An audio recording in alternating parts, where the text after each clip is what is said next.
Bismillahirrahmanirrahim. Assalamualaikum warahmatullahi wabarakatuh. Allah Subhanahu wa taala berfirman, A'udzu billahi minasyaitonir rajim. Bismillahirrahmanirrahim. Ya ayyuhalladzina amanu ista'inu bis-sabri was-salah. Innallaha ma'as-sabirin. Innallaha ma'as-sabirin. Wahai orang-orang yang beriman, mintalah pertolongan dengan sabar dan sholat.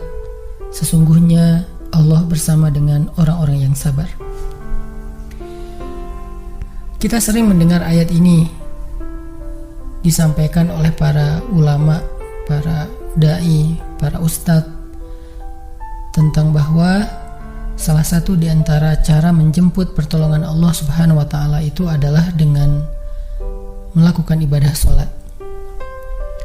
Pertanyaannya adalah, sholat yang seperti apakah yang bisa menjemput pertolongan Allah dalam kehidupan kita pada saat kita sedang mengalami ujian yang berat? Banyak orang yang bilang, saya sholat tapi kok hidup saya gini-gini aja. Banyak orang yang bilang, saya udah sholat tetapi kok doa saya belum diijabah. Saya udah sholat tapi kok masalah saya masih belum selesai. Saya udah sholat tetapi kok musibah saya terus beruntun, tidak pernah berhenti. Saya udah sholat tapi kok musibah terus terjadi dalam hidup saya. Sehingga teman-teman yang dirahmati Allah, kita perlu belajar sholat yang seperti apa yang bisa menjemput pertolongan Allah Subhanahu wa taala secara ajaib. Mari kita renungkan sebuah kisah yang pernah disampaikan oleh sahabat Anas bin Malik radhiyallahu an, bahwa dahulu di masa Nabi ada seorang laki-laki di kota Madinah yang melakukan perjalanan antara Syam ke Madinah untuk berdagang. Di tengah perjalanan, laki-laki ini dirampok oleh para perampok. Dia diberhentikan oleh seorang laki-laki, kemudian hartanya diambil, lalu setelahnya laki-laki itu menghunuskan pedang kepada orang ini. Pedagang ini mengatakan, wahai fulan, jika engkau menginginkan hartaku, ambillah, tapi biarkanlah aku melanjutkan perjalanan. Perampok itu mengatakan, adapun harta itu sudah menjadi milikku. Sekarang aku menginginkanmu, aku ingin membunuhmu. Merasa tidak punya pilihan, akhirnya pedagang ini mengatakan, wahai fulan, jika engkau ingin menyakitiku, membunuhku, maka lakukanlah. Tetapi sebelumnya, berilah aku kesempatan untuk melaksanakan sholat 2 rakaat. Lalu perampok ini mengatakan, ya sudah, kalau begitu, sholatlah, aku akan berikan engkau waktu sebentar. Maka pedagang ini pun mendirikan sholat dengan sholat yang sangat khusyuk. Di dalam sholat, laki-laki ini setelah membaca Al-Fatihah, dia membaca sebuah ayat di dalam surat An-Naml ayat 62. Apa ayatnya? Dia membaca kalimat, Amman yujibul muttarra idza da'ah. Amman yujibul muttarra idza da'ah wa yakshifus su'a wa yaj'alukum khulafa'al ard. A ilahum ma'allah. A ilahum ma'allah. Qalilan ma tadhakkarun. Bukankah dialah Allah yang memperkenankan doa orang yang dalam kesulitan apabila dia berdoa kepadanya, dan menghilangkan kesusahan dan menjadikan kalian sebagai khalifah di muka bumi? Apakah di samping Allah ada Tuhan lain yang patut disembah atau dimintai pertolongan? sedikit sekali dari nikmat Allah yang kalian ingat. Shadaqallahul azim. Teman-teman yang dirahmati Allah SWT, inilah ayat yang dibaca oleh pedagang tadi ketika dia sholat 2 rakaat. Dia membaca kalimat ini dengan penuh penghayatan dan perenungan. Dia mentadabburi ayat ini. Amma yujibul muttarra idza da'ah wa yakshifus su'. Bukankah dialah Allah yang memperkenankan doa orang-orang yang dalam kesulitan dan menghilangkan kesusahan? Dia menghayati ayat ini. Dia mentadabburi ayat ini. Sehingga muncullah rasa yakin di hatinya bahwa harapannya saat ini satu-satunya adalah Allah yang yujibul muttar. Dia dalam kondisi muttar, dalam kondisi kesulitan, dalam kondisi terancam. Muttar itu bisa bermakna terancam, kesulitan, kesusahan, dan berbagai macam makna dari ketidakberdayaan. Siapa yang yujibul muttar? Siapa yang akan memperkenankan doa orang yang tidak berdaya selain Allah? Wa yakshifus su', dan menghilangkan kesusahannya selain Allah. Maka mulai muncullah rasa yakin di dalam hati laki-laki ini setelah membaca ayat tersebut. Setelah selesai dia lakukan sholat, kemudian dia mengangkat kedua tangannya. Dia berdoa kepada Allah dengan menyebut nama-nama Allah yang mulia. Ya Rabbi, wahai Tuhan yang maha pengasih, wahai Tuhan yang maha penyayang, wahai Tuhan yang memiliki arasy yang mulia, wahai Tuhan yang menampakkan makhluk, wahai Tuhan yang maha mengembalikan, wahai Tuhan yang maha melaksanakan apa yang Dia kehendaki.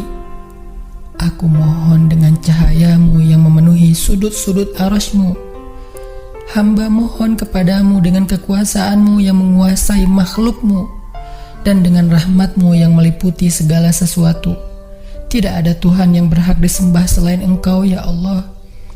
Wahai Tuhan yang maha penolong, tolonglah aku. Laki-laki ini berdoa meminta kepada Allah dengan menyebut kebesaran Allah di arasy, menyebut cahaya-cahaya yang dimiliki oleh Allah yang meliputi arasy-Nya yang mulia. Tiba-tiba setelah selesai berdoa, muncullah seorang laki-laki dengan pakaian hijau bercahaya. Dia mengendarai seekor kuda berwarna abu. Dia mengeluarkan pedang. Lalu perampok tadi mencoba untuk menyerang laki-laki berkuda itu.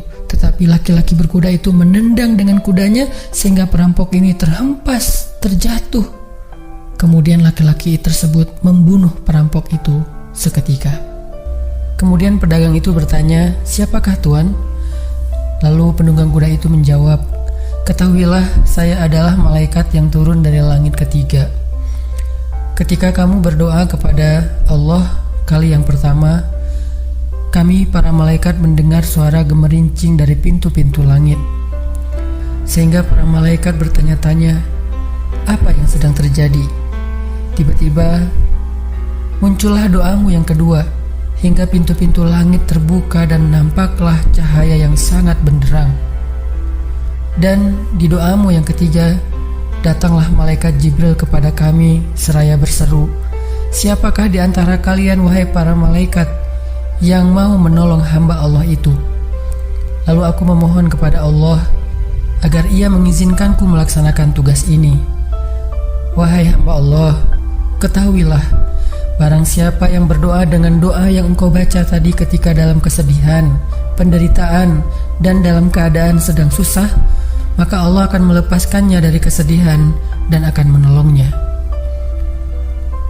Teman-teman yang dirahmati Allah Subhanahu wa Ta'ala, itulah salah satu kisah tentang keajaiban sholat seorang pedagang yang dengan sholat itu Allah Subhanahu wa Ta'ala mendatangkan pertolongan yang luar biasa dalam masalahnya.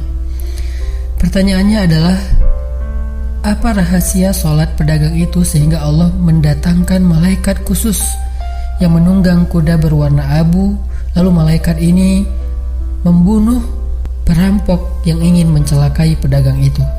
Salah satu rahasia dari sholat pedagang itu, kata para ulama, adalah dia melakukan ibadah sholat dengan ihsan. Seperti yang dikatakan Nabi tentang bab ihsan, an ta'budallah ka'annaka tarah fa illam takun tarah fa innahu yarak. Ketika engkau beribadah kepada Allah, seolah-olah engkau melihat Allah. Jika engkau tidak bisa melihat Allah, maka yakinlah Allah melihatmu. Di sini Nabi mengajarkan kepada kita tentang sholat yang terkoneksi langsung dengan Allah Subhanahu wa taala. Terkoneksi dalam yakin dan iman sampai seolah-olah kita melihat Allah. Artinya ketika kita bisa sholat seolah-olah kita melihat Allah, lalu dengan kondisi seperti itu kita meminta pertolongan Allah dengan penuh keyakinan, itulah sholat yang mendatangkan pertolongan Allah. Atau kalau kita nggak bisa membayangkan bahwa kita melihat Allah karena itu memang sulit, maka yakinlah Allah melihat kita dan itu pasti. Artinya bahwa Allah itu pasti mendengar kita, melihat kita, dan sedang menunggu apa yang kita butuhkan. Maka orang yang bisa melakukan sholat dalam keadaan benar-benar seperti sedang bertemu dengan Allah, lalu dia meminta pertolongan Allah Subhanahu wa taala seperti pedagang tadi, maka sholatnya itulah yang disebut di dalam Al-Quran wasta'inu bis sabri was shalah, sholat yang bisa mendatangkan pertolongan Allah Subhanahu wa taala. Semakin sering kita melakukan sholat dengan ihsan, benar-benar seperti bertemu dengan Allah Subhanahu wa taala. Kalau kita nggak bisa ngerasain bagaimana cara menghayati kita melihat Allah, yakinlah Allah melihat kita. Dan kalau kita bisa mendawamkan ini dalam sholat 5 waktu dan dalam sholat-sholat sunnah kita yang lain, terutama sholat tahajud, maka insya Allah sholat kita sudah menjadi jalan keajaiban dalam kehidupan kita. Barakallahu